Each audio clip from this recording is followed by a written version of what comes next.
How y'all doing out there? Welcome to Clayton Showalter's YouTube channel here. Our project on the bench here today is a Husqvarna 350 chainsaw. We put crankshaft bearings and seals in this a while back and did a base gasket delete on the cylinder. Resealed everything with this Moto Seal gasket maker. And obviously we had some oil residue or something get on that silicone because I just did a pressure vacuum test and we got an air leak on it here. And I'm going to remove the clutch here because I've got to tear this thing back down. And I'll bring you in closer here. This is just some starter rope for the pull start shoved down into the cylinder there to act as a piston stop. You can use a piston stop, but I don't have one, so that's what I'm going to do. And this is a socket that I cut up to fit the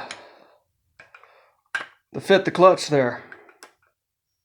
So we're going to go ahead and remove that there.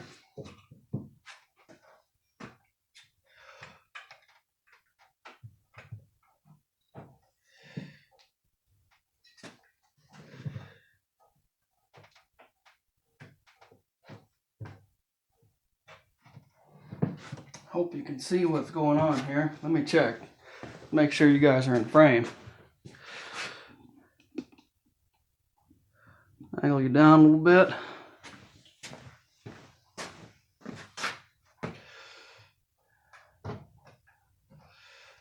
There should be clutch coming off.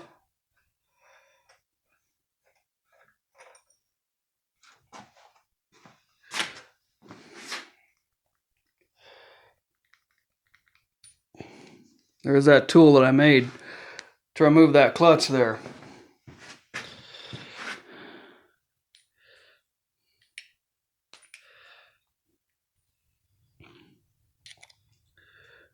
That just fits in there like so.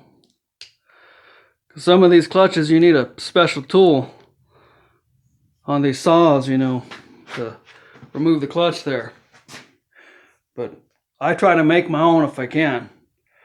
I go to a thrift store, find a little tray of sockets or something. You might be able to pick up a little tray of sockets for $1 or something there.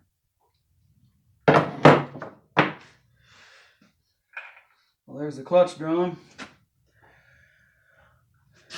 I'll just set all this stuff aside here. And we can remove the starter rope. And careful on putting that starter rope down in the cylinder there. You want to have your piston up close to top dead center. It doesn't have to be all the way. But you don't want this starter rope to come squirting out the exhaust and you reef down on that clutch there, and because these clutches are on pretty tight. You reef down on that, and if the starter rope came out through the exhaust, it could get pinched between the piston and cylinder, possibly break something in there, or get in your transfer ports. You get all tangled up in there. You don't want that. Well, this is the oil pump gear that drives on the back of the sprocket there.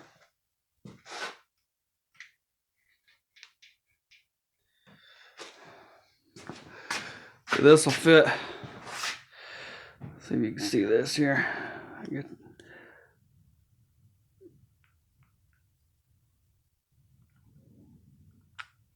See if it's on there like so.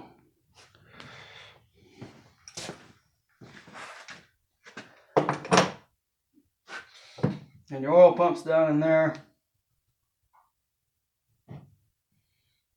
So we're just gonna, as you can see, I've already kind of disassembled on some of this saw, and I decided I'd fire up the camera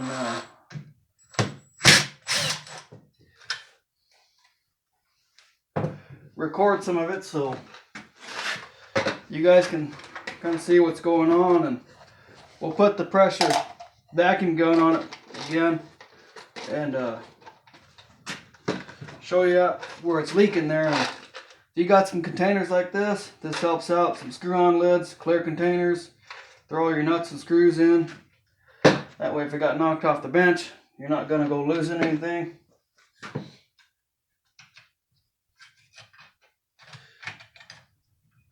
And we'll pull this cover off here. Just toss that aside for now. Got some Go Juice. Little 2-stroke oil and gasoline there. No, I'm just kidding. Don't think you can go drink that stuff.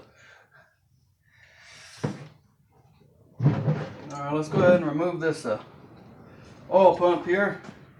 And here's the oil pump assembly here. There's a Allen head screw there. And we'll check the size of it and let you know what size it is. It's a 4.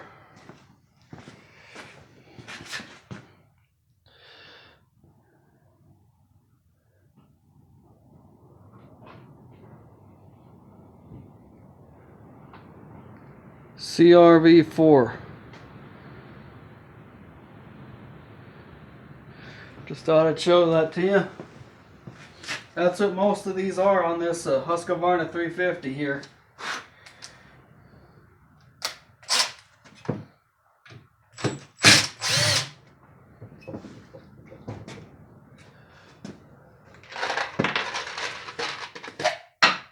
Now I always just throw my screw in the container or whatever comes off of this, put the lid back on.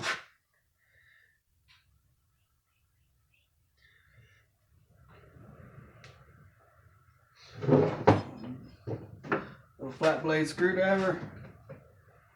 Pry on this a little bit, don't go crazy.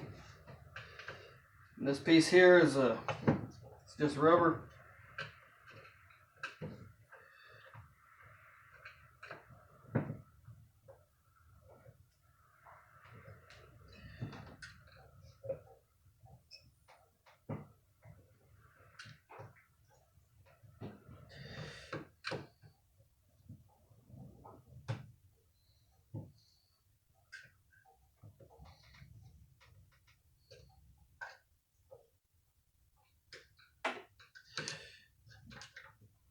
If it ain't moving, don't force it.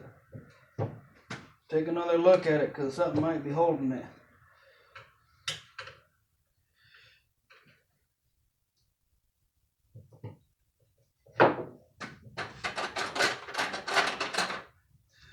Little pick like this will help get it out of place. There it is. There's the oil pump for the Husqvarna 350. That's how you twist this little screw right here. Twist that screw right there and you can adjust your oil flow. How much oil you want going to your barn chain. Go ahead and throw this in here with our screws and stuff.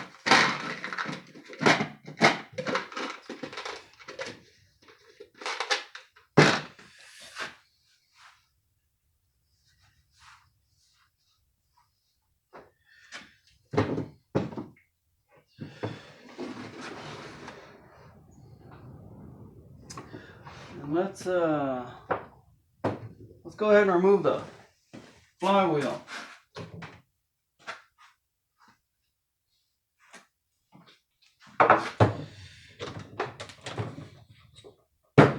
Flywheel should be a nut on here should be a 1/2 inch or a 13 mil. 1/2 inch fits.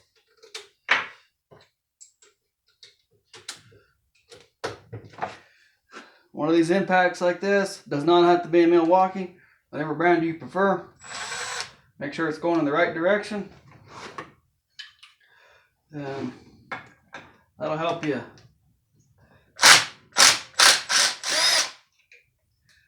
get that nut off there. If that impact won't take it off, you might have to take a little propane torch, heat it up just a little bit, or kind of shock it. Get a brass punch or something, or brass drift, and hit the end of that shaft. And use brass because you don't want to use a steel one. You'll booger up them threads on that crankshaft. Then you won't be having any fun.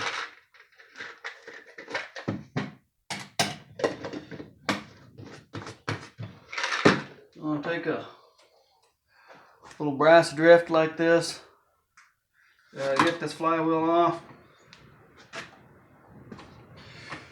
I'm going to come around to this side here.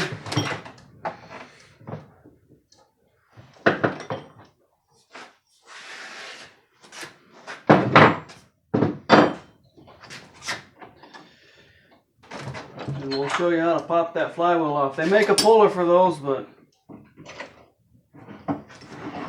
I don't have a puller. I'll probably eventually make one. Maybe we'll put that on the channel if that's something you want to see, make a flywheel puller.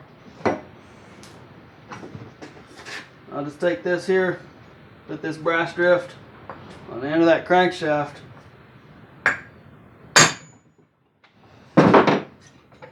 Good pop. She comes off because some of them will be pretty hard because the end of that it's tapered. And I like to put a little anti-seize lubricant on that and the crankshaft as well. And there is a key on this flywheel that fits into the slot on your crankshaft. And if you cannot get that flywheel off like I just showed you with the drift and a hammer, one good pop like that, if you got to keep smacking on it, you're probably going to have to get yourself a puller. Because if you smack this flywheel too hard, you can change the magnetic field in these magnets in here, and your saw probably won't run. You'll have to get another flywheel. I seen that on a video where I think it was Leon's Chainsaw Parts and Repair. He'd put his drill on here, spin the motor the way the saw is supposed to turn, the way the motor's supposed to turn, no spark. And he reversed it, put it backwards. Great spark. So somehow or another, them magnets got reversed. The polarity in them got reversed. So let's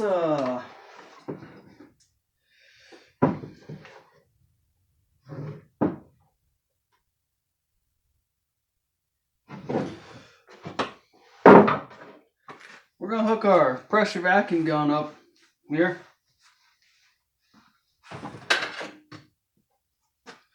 And I just got this piece of hose here that threads down into the cylinder on the top here where the spark plug goes.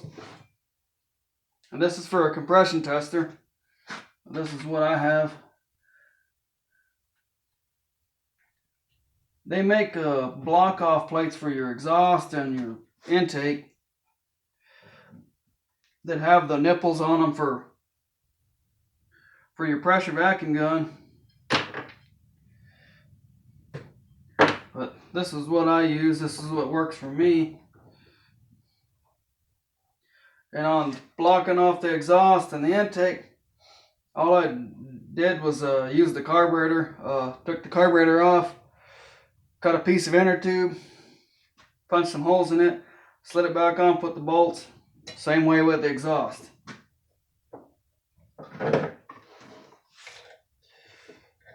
We'll give this a little tighten here.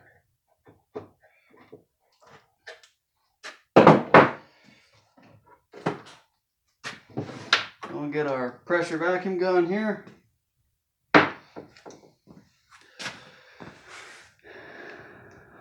It's on pressure. Pressure's forward. Vacuum's down. This gauge swivels here. And if you're going to work on 2 cycles or chainsaws, I recommend having one of these to diagnose an air leak. because you could chase an air leak forever, and if the air leak's major enough, you'll burn your saw down or whatever 2-cycle equipment. You'll burn it down if you keep running it.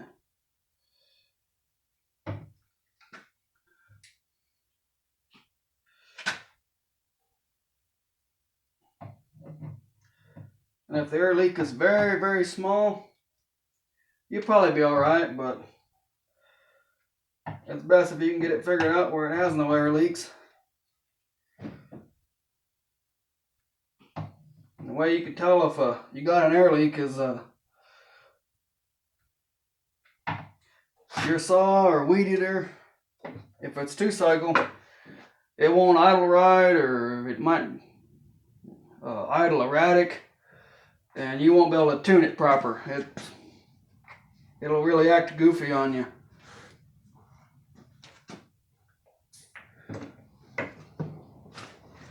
And a little spray bottle with some dish soap and water, create some suds, and spray it all over where you think it's leaking at.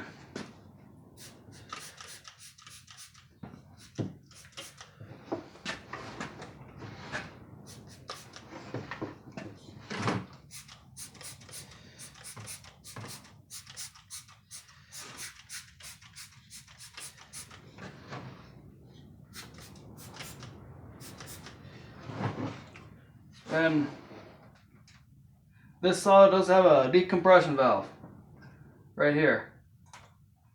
Hope you can see that. Most all those leak. So now we got some soapy water on there. Get some of our mess out of the way.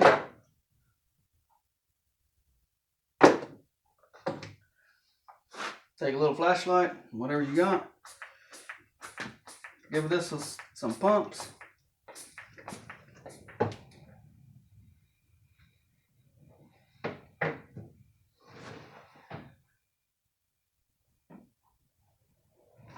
So I found our air leak.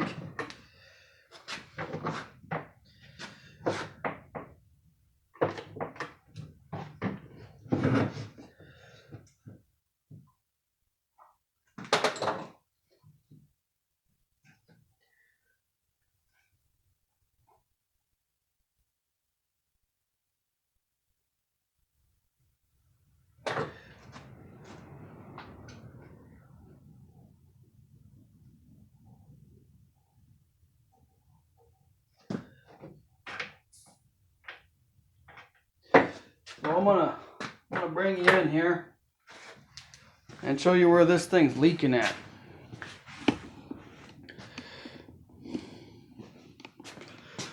And get you a close up here.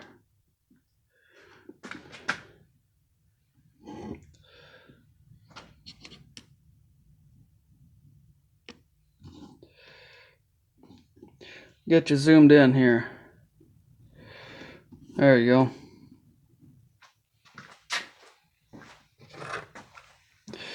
See all them bubbles?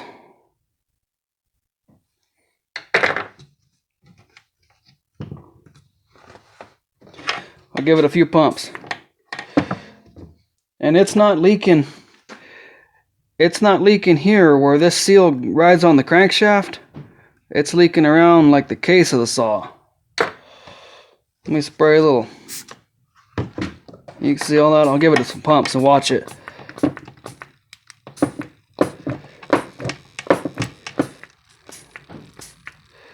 So yeah, there you have it. That's a pretty major air leak.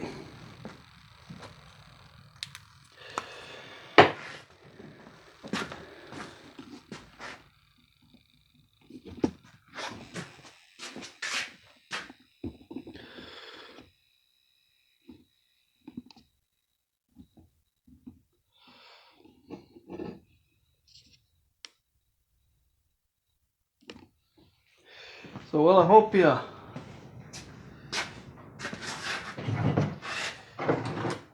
you thought this video was interesting. I really hope you liked it there.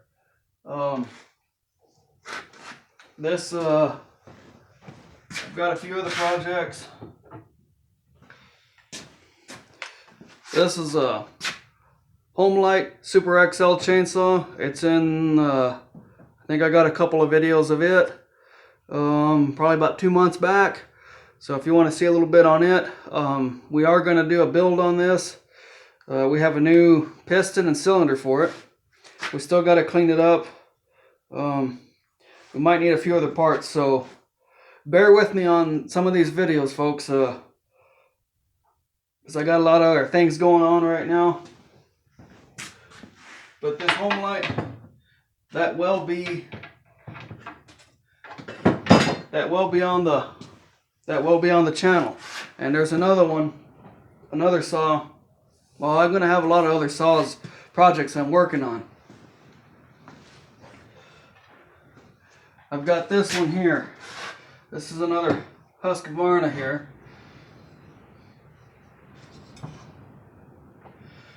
So this one, this is a Husqvarna 61. Husqvarna model 61. The case has been separated on this, new gasket in between. It has new bearings. There's a new crankshaft seal on this side here. I have the cover for this here where the oil pump goes. New seal. And I've got some parts on the way for this yet. And you're going to see these numbers here. And what that means is I've measured the squish on the piston in there. Stuck a piece of silver solder in here to the front. It's at 27 thousandths. Over here at this side it's at 30 thousandths. Back here it's at 30. And on this side it's 29. If I had a lathe, I could put this in a lathe and take off the material on the bottom, on the base of the cylinder, because I want to get it to around 20 to 25 thousandths in there. And then we'll use our degree wheel and check our exhaust, when it opens, transfers, all those numbers there. And I'm still kind of learning on using this degree wheel, but we're going to learn it together. If you want to see somebody that it's got really good videos, go check out Tin Man Chainsaws. He'll show you all setting up the degree wheel. He's got a really good channel. So in that Husqvarna, I got a couple of videos on it. They're probably a few months back, 2 or 3 months back. So if you want to see that, go check that out.